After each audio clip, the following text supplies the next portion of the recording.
70 और 80 के दशक में जब हेमा मालिनी से लेकर रेखा, जया प्रदा और पूनम ढिल्लों जैसी हीरोइनों का जलवा था, तब एक और एक्ट्रेस ने फिल्मों में एंट्री की थी और सनसनी मचा दी थी। ये थी दीप्ति नवल, जिन्हें लोग आज भी चश्मे बद्दूर, किसी से ना कहना, अनकही और फिराक जैसी फिल्मों के लिए याद करते हैं। दीप्ति नवल ने साल 1978 में फिल्मी दुनिया में कदम रखे थे और अपनी एक अलग पहचान बनाई। दीप्ति नवल ने कमर्शियल फिल्मों के बजाय पाथ ब्रेकिंग फिल्मों को तरजीह दी और पैरेलल सिनेमा में खुद को स्थापित कर लिया। फिर वो वक्त भी आया जब दीप्ति नवल हर फिल्म मेकर की नज़रों में बस गई। 80 के दशक में उनकी जोड़ी एक्टर फारूक शेख के साथ खूब पसंद की गई। तब ज़्यादातर फिल्मों में उनकी जोड़ी ही होती थी, लेकिन निजी जिंदगी में दीप्ति नवल को काफ़ी उतार चढ़ाव से गुजरना पड़ा और दुख सहने पड़े। जहां पहले पति से शादी के 2 साल बाद ही रिश्ता टूट गया, वही दूसरी बार प्यार हुआ तो उसे कैंसर ने नील गया। दीप्ति नवल आज 72 साल की स्थिति में अकेले रह रही है। चश्मे बद्दूर, अंगूर और हम 5 जैसी फिल्मों में नजर आई दीप्ति नवल ने निजी जिंदगी में बहुत दुख झेले। उन्होंने पहले प्रकाश झा से शादी की थी, पर यह रिश्ता नहीं चला। फिर उनकी जिंदगी में एक्टर विनोद पंडित आए और उन्हें मौत ने अपने आगोश में ले लिया। अब दीप्ति उनकी याद में एक ट्रस्ट चलाती है। तो चलिए दोस्तों, आज हम आपको इस बायोग्राफी में दीप्ति नवल के परिवार से रूबरू कराएंगे और आपको यह भी बताएंगे कि आज वो क्या करती है, कैसी दिखती है। तो बने रहिए वीडियो के अंत तक। अगर आप चैनल पर नए हैं तो सब्सक्राइब करना ना भूलें। दीप्ति नवल का जन्म 3 फरवरी 1952 को अमृतसर में हुआ। 70-80 के दशक में तो उन्होंने अपने अभिनय का जलवा बिखेरा था और लाखों दिलों को भी जीता था। भूली सूरत और आंखों में चमक लिए एक्ट्रेस एक समय बाद बड़े पर्दे से गायब भी हो गई थी। दीप्ति नवल के पिता उदय सिंह नवल एक पेंटर भी थे। वो चाहते थे कि बेटी उनकी तरह पेंटिंग में करियर बनाए, पर दीप्ति नवल को फिल्मों में एक्टिंग करनी थी। दीप्ति के पिता जब न्यूयॉर्क की एक यूनिवर्सिटी में बतौर टीचर नौकरी लगी तो परिवार के साथ वहीं चली गई और 10 साल रही। पर जब इंडिया वापस लौटी तो एक्टिंग की दुनिया में कदम रखे।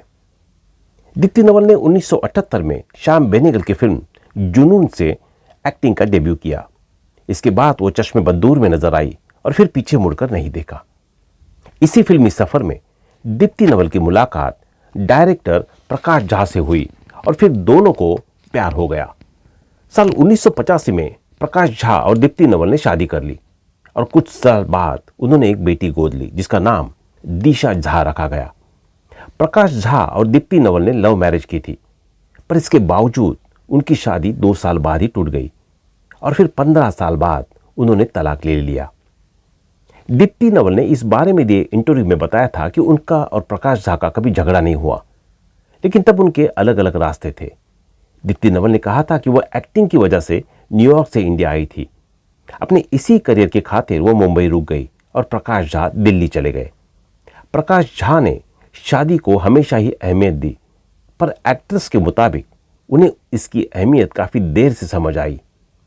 दीप्ति नवल ने कहा था कि जब उन्होंने पति से अलग होने का फैसला किया था तो वह उन्हें सही लगा था। विनोद पंडित से हुआ था प्यार, कैंसर से छीन लिया सब कुछ।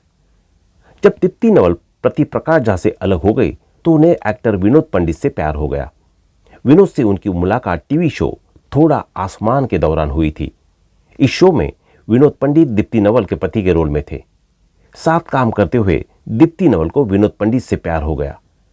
वो उस रिश्ते में खुद को पूरी तरह से कुर्बान कर चुकी थी, लेकिन इससे पहले कि वो शादी करते और एक नए पड़ाव पर पहुंचते, विनोद पंडित की कैंसर से मौत हो गई और इसके बाद दीप्ति नवल बुरी तरह टूट गई। विनोद पंडित पर यह बोली थी कि दीप्ति नवल ने इस बारे में एक इंटरव्यू में बताया था कि वो विनोद पंडित के साथ रिश्ते में पूरी तरह से बंधी थी। यहां तक कि कैंसर से जूझते हुए भी उनका वो बड़ा सहारा बने रहे थे। दीप्ति के मुताबिक वह और विनोद पंडित पैसे कमाते और छुट्टियां बिताने निकल जाते।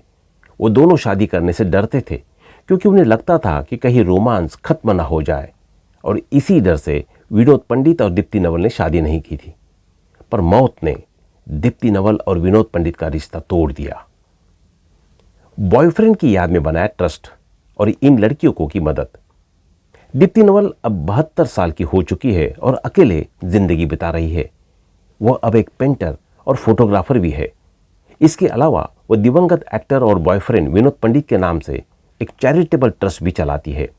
इसकी स्थापना उन्होंने विनोद पंडित की याद में की थी। इसके जरिए वो लड़कियों को शिक्षा के लिए काम करती है। इन कामों के साथ साथ दीप्ति नवल एक्टिंग भी कर रही है। साल 2023 में फिल्म गोल्डफिश में नजर आई थी। दीप्ति नवल को नहीं मिला सालों तक काम। वह कहती है कि जब मेरी शादी हुई तो मुझे फिल्मों में रोल्स मिलने बंद हो गए। ये मेरे लिए ऐसा था कि मानो मेरा टैलेंट एकदम खत्म हो गया है। और जब ऐसे हुआ तो मैं उस दौर से गुजरी। कई साल ऐसे थे कि जब मेरे पास कोई काम नहीं था। मुझे नहीं पता था कि यह सब क्यों हो रहा है, क्योंकि मैंने हमेशा खुद को एक आर्टिस्ट के तौर पर देखा है। अगर आपको काम करने या बनाने के लिए नहीं मिलता है तो आप कौन हैं? मुझे अपना रास्ता खुद तलाशना पड़ा और यही एक कारण था कि जिसमें मैं डिप्रेशन में चली गई। कास्टिंग काउच पर बोली दीप्ति नवल। दीप्ति नवल ने इंडस्ट्री में आ रहे बदलाव के बारे में भी खुलकर बात की। उन्होंने कहा कि बॉलीवुड रीइन्वेंट हो रहा है और कास्टिंग डायरेक्टर्स की भागीदारी ने फिल्म मेकर्स की पहुंच को कम कर दिया है। उन्होंने कहा कि हमेशा से कास्टिंग काउच था, इसलिए आउटसाइडर्स और इनसाइडर्स वाला कंसेप्ट लोगों के मन में बना रहा। उन्होंने कहा कि आपको इन मुद्दे से बचकर इंडस्ट्री में अपना रास्ता खोजना होता है, क्योंकि आप जानते थे कि इन सब का अस्तित्व अभी भी मौजूद है। दीप्ति नवल की बेटी का नाम दिशा झा है। दिशा एक फिल्म प्रोड्यूसर है और उनका अपना प्रोडक्शन हाउस भी है जिसका नाम पेन पेपर सीजर एंटरटेनमेंट है। दीप्ति नवल और प्रकाश झा ने साल 1991 में दिशा को गोद लिया था। प्रकाश झा और दीप्ति नवल की शादी साल 1985 में हुई थी, लेकिन 17 साल बाद दोनों का तलाक हो गया था।